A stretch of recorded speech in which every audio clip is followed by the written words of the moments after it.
So this week I'm going to um, not do the final video about the dark energy that I've been doing the last 3 times. I thought I'd give that a little rest since it can get a little heavy, um, and try something different today. You know, I've thought about this quite a bit recently, that I'm just not happy lately since I've moved into this house. And, that's rare for me. Most of my life, I've really been happy at my core. I mean, certainly I've had my dramas and my, catastrophes and my neuroses and all that. But overall, I am a happy person at heart. And that this is the first time in my life that I haven't been. And so I've been wondering, like, am I just getting old? Am I depressed? Or like, what's going on? Is there something missing? And so what it really led me to think about is that I just am not in touch with nature here. And nature has been my primary lover, mother, just really everything to me. The thing that consistently has made me happy, has inspired me, just makes me feel at home, at ease. And I'm not having it here. Of course, my cats are here, and they make me happy, and they are my joy. And they're still every day some kind of little joy. It's just not an ongoing vibe that I'm used to. So I kind of went back and I thought, nature has been this way for me for as long as I can remember. I think one of my very earliest memories is my mother. She always had a few flowers at the side of the house. She was not a big gardener, but she had her petunias and snapdragons and, maybe a few other flowers. And I remember her pulling that little center piece, I don't know if it's the stamen or the pistil or whatever, out of the petunia. And there was a drop of nectar on it, and she put it on my tongue. And I just remember how wonderful that felt. And then she took my finger and showed me how to put it inside of the snapdragon's mouth. And how soft that felt, which made me laugh because it wasn't like a dragon. And that actually inspired my friend Debbie and I, my next door neighbor, my very best friend for many years, to plant our own garden,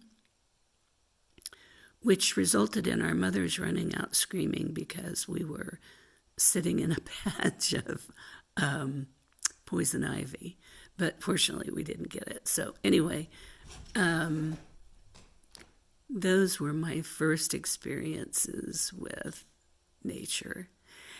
And then Debbie and I got a little older and were able to go to the park.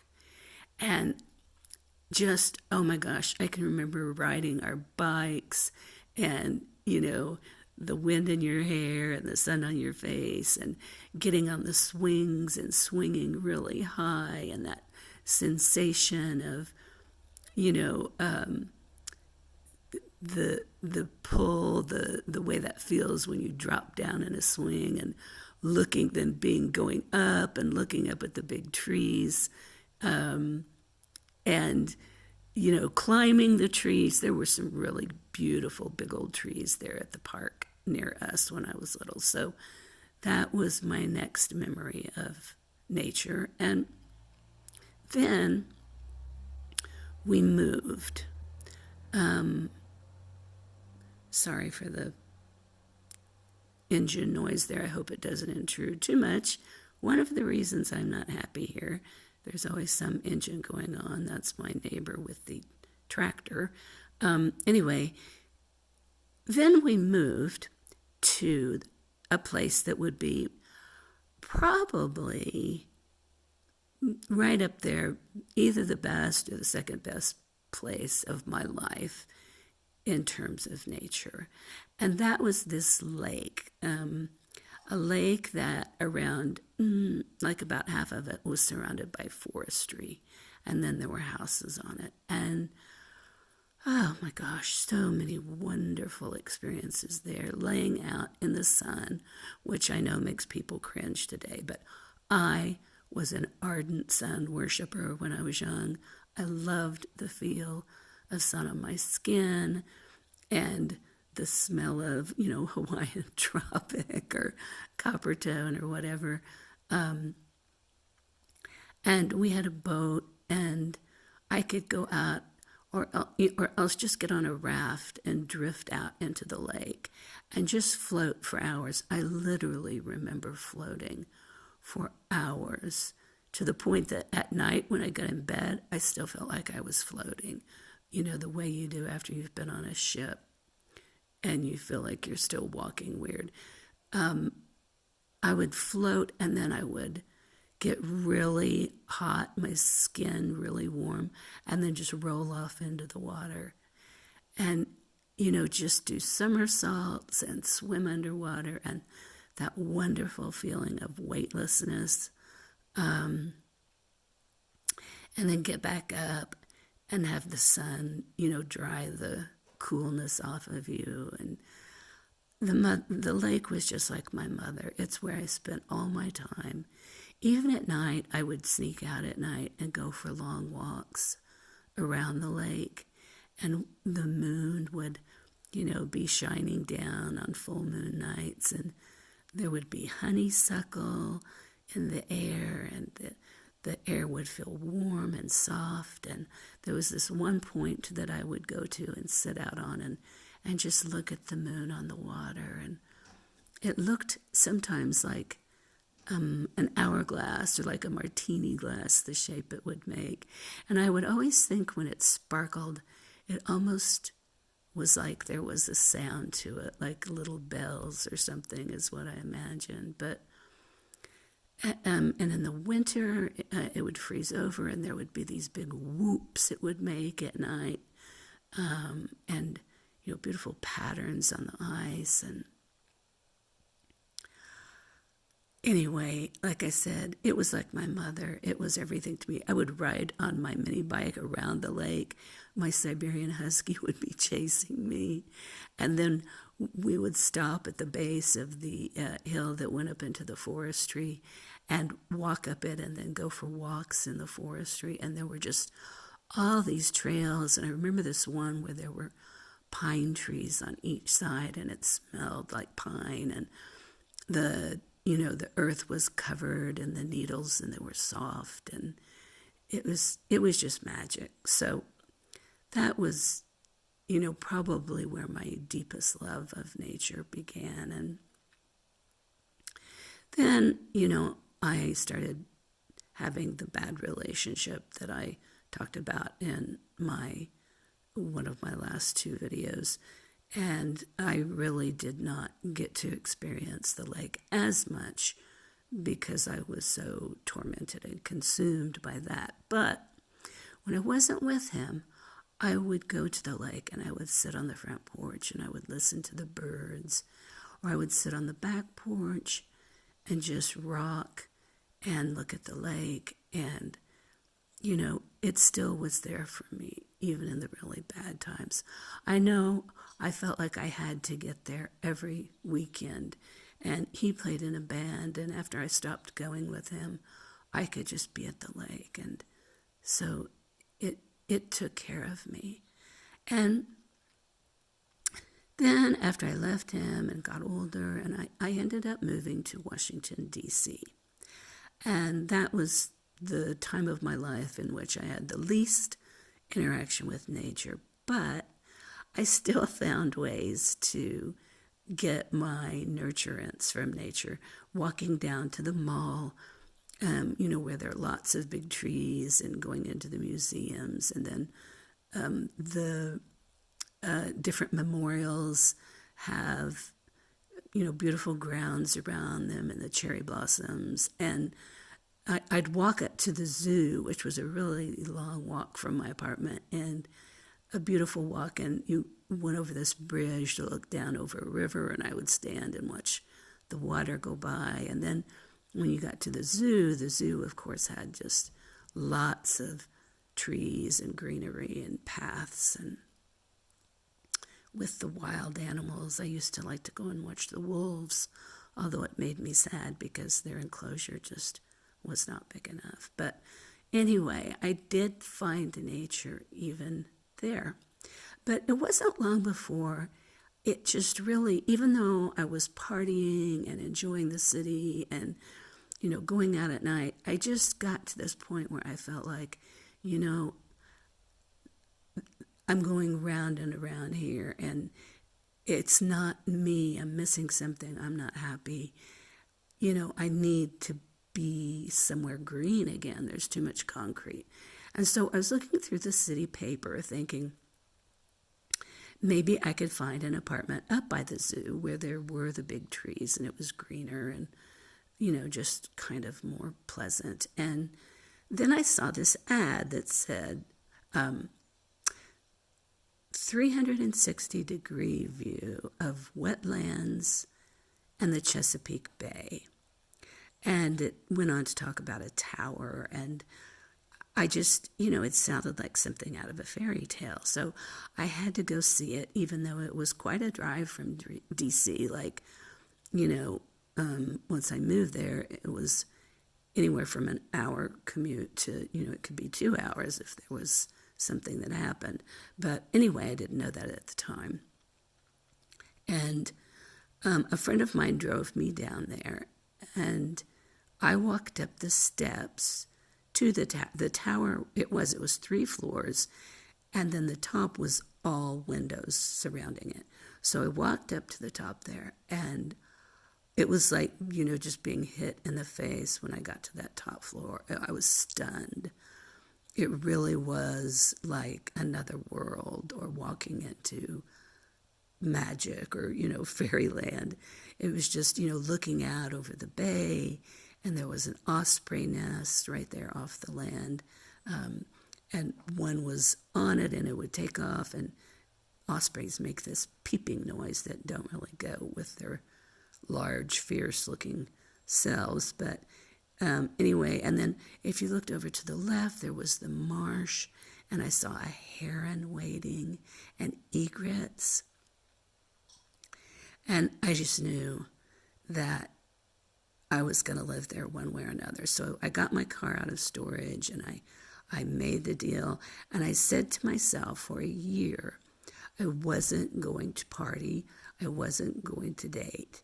And I was going to live in that tower and find what seemed like it was missing. And that was probably the most transformative year of my life. And I won't get into that much because that's not what this is about. It's about nature. But certainly the nature there supported my transformation of really just going much deeper within myself and connecting with who I am again. I think, my marriage and then going to the city and all the partying had disconnected me, and being back in such a beautiful place let me reconnect. And I just spent, all weekend sitting and looking out at the water and writing in my journal and, making soup and going for walks and just, going to this fabulous nursery that was near me that just, was huge, and just walking around and looking at all the flowers. And it was just a wonderful time. And I wrote my first children's story there. I started doing photography there. And I met what really felt like my true family there. And that was the tundra swans that came in the winter. And oh my gosh, they're the most beautiful things I've ever seen in my life. The way the light would catch their wings, and in the evening how they would be like pink, or, when it was icy, their wings would be blue, and they would dance and hoot. Tender swans make this woot, hooting or hoot song, not like the mute swans that people usually see. These are natural to the area, and they come in the winter from Canada or farther north. And I was fascinated with them, and I would go out and feed them 50 pounds of corn a day, just so that they would start to trust me and I could get near them. And I just felt like I was part of them. I've never really felt part of a group much, but I was with them. And I took hundreds, maybe thousands of photos of them. That's where my photography really started to bloom. And I would listen to them at night. They would make this kind of poo, poo, poo, poo. I can't make the noise, but it was this real soothing, like, lullaby noise. I even took my cassette recorder out and tried to tape it so that I wouldn't be without it when I moved. I would have stayed there forever, really, if I could have, but the lady sold the house, the widow of the guy that built the tower. It was his art studio.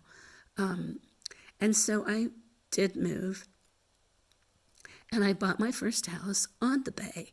And it was right bayfront. I mean, like, from my porch, I could throw a rock and hit the bay. And even though I didn't have the swans there, it had its own wonderful aspects of nature. Like, I could come home from work and be wound up like a top. And as soon as I kind of got close to the bay and rolled my windows down and could, smell it come in the, my car windows, and then get there and, get in some comfortable clothes and sit on a chair on the porch, and the breeze off the bay, like in the spring and summer and even fall, just, the kind of salty scent of that, and the light sound of the waves lapping. And it was really like a sedative. It just would totally unwind me. Every once in a while I'd have a beer and, just sit there for hours. And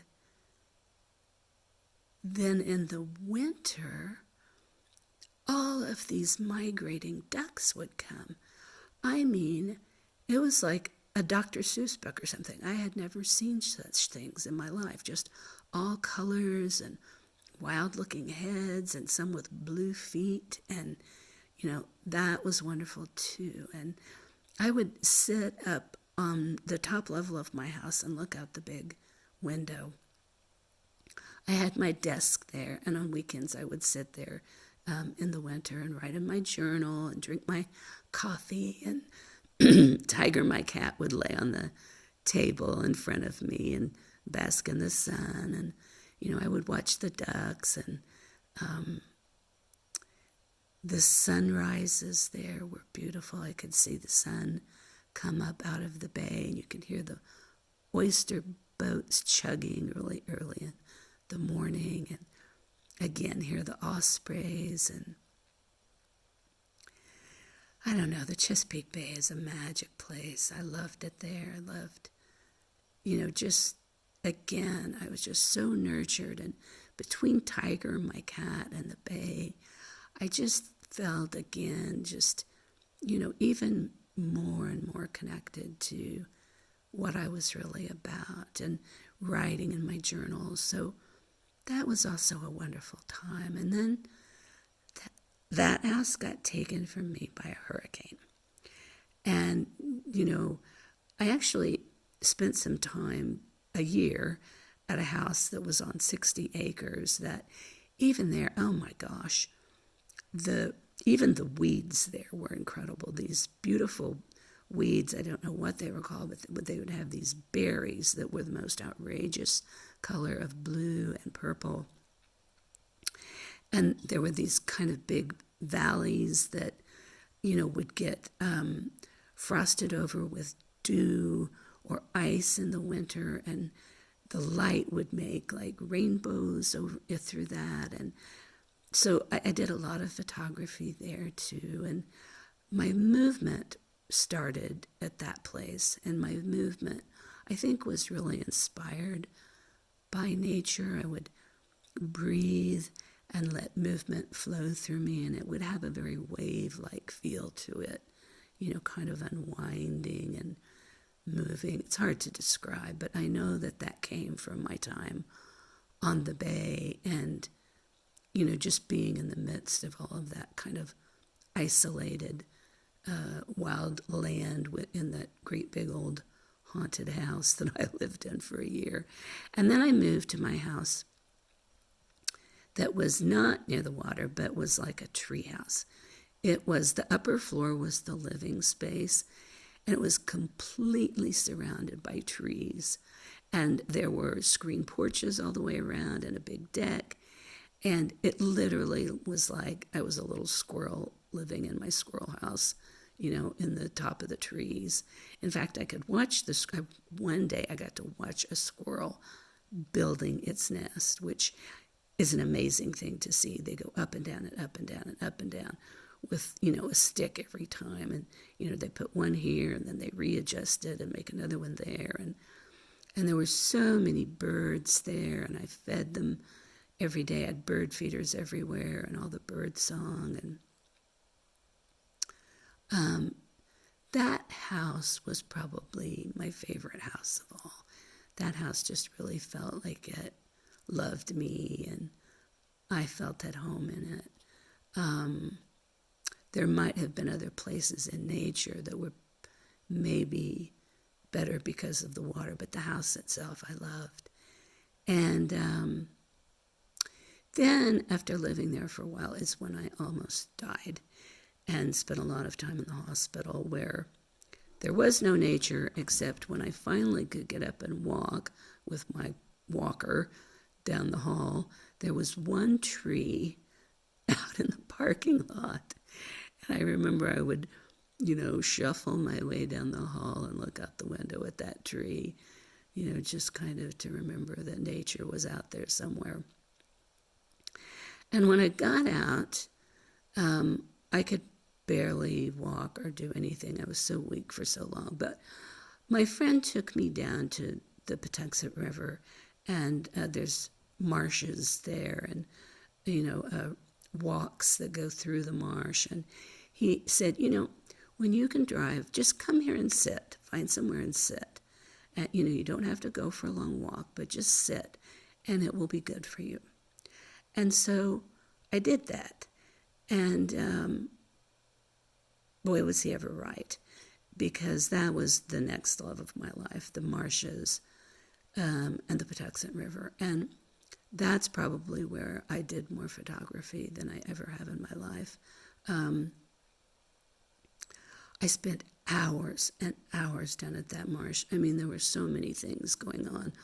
Watching in the spring, like the underwater plants come up.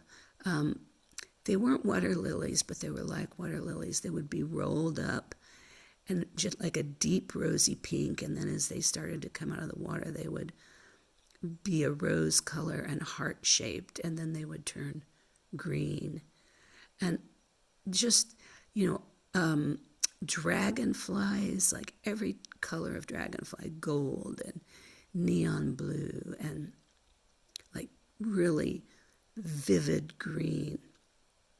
And then their wings, kind of the little rainbows that would go through them, and they would fly all around you. And there were these little tiny flies that flew over the creek, and they would like sparkle in the sunlight. I called them sparkle flies. I don't know what they were.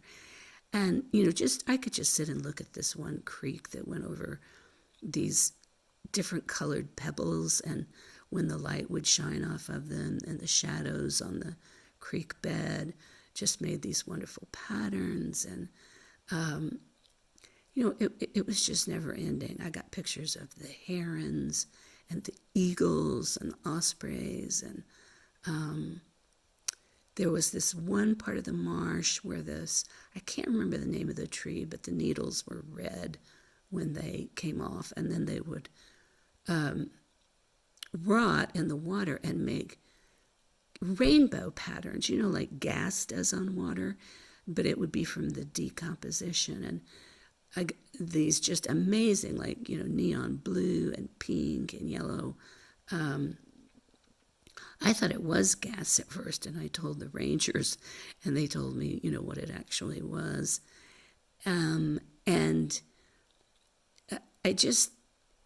and then, even in the winter, and I've never been a winter person, but the marsh would freeze, and there would be bubbles coming up from, the mud in the bottom of the marsh, and they would freeze in mid-rise so that you would have all of these bubbles in the ice that made amazing pictures. And sometimes they looked like they were rimmed in silver. And then the marsh would crack and make all these patterns. And, oh gosh, I miss that place so much. I was in love with that. I mean, literally in love. And then I ended up having to move from my house that was near the river and the marsh because my illness really did not go away for a long time, and I did not get my strength back or my willpower back or my anything back. And so I could not keep up the expensive mortgage payments on my house. And so I ended up leaving and going to a cabin in the mountains that was cheaper, and I thought that the mountains would maybe be the next place for me to fall in love. And I will say they have not been. There's certainly things I have loved about the mountains. I mean, certainly like on a day when it's rainy or misty and, you're in the right place where you can see the ranges going off into the distance, so many shades of blue, and it does look like the ocean.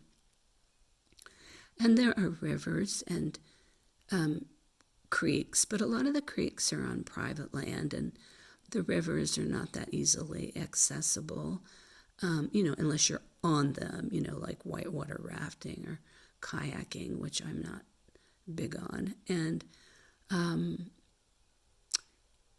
there is one place that I like to go, and it has a wonderful stream, and people do tube down it in the summer, but I would go in spring and fall and winter, and I would blow big bubbles that would light on the river and float down it, and I would take pictures of them floating. And that kept me happy for a long time. And then you can drive up on this trail called the Rim Trail, and it just looks like you're going back in time, like you could see a dinosaur come out or something. There's all of these lichens and water streaming down the wall along the trail, and just the sound of the river roaring beneath you. I really do like that place, but it's a bit of a drive from me. And the house that I lived in, I came to love, not the house, but the surroundings. It took me for a while because, it wasn't as varied and dramatic as the bay or the marshlands. But after I got used to it, I really appreciated, the space around me, that I could walk out at night. I have never been anywhere so dark in my life. The stars were stunning. I could just stand there and look at them forever if it didn't give me a crick in my neck. But, and then the night sounds, zero sound, no traffic, no people noise, absolute silence. It is one of the greatest gifts in the world to have silence like that, where the only sounds you do hear our natural sounds. Like in the summer, there would be bullfrogs down at the pond, or peepers, or, crickets. And then even in fall and winter at night, there would be like an owl sometimes, and, in a whippoorwill in late fall. But other than that, it was so quiet and peaceful. And that really soothed my system. And I did a lot of healing there from that quiet. And I learned to just lay in bed and look out the glass door of the door that went out onto the porch, and look at the trees and the leaves and the light and shadows. And so it was a lot more subtle kind of beauty, but I still enjoyed it. And I was happy there. I don't think, again, that I didn't do all of the photography and feel excited about it, but I was happy. And I had the ducks, and they would come up and visit me, and I would feed them. And then I had to move from there. The guy that owned it sold it. And I ended up in this house. And I am more disconnected from nature than I was when I lived in Washington, D.C. here. It is so loud here.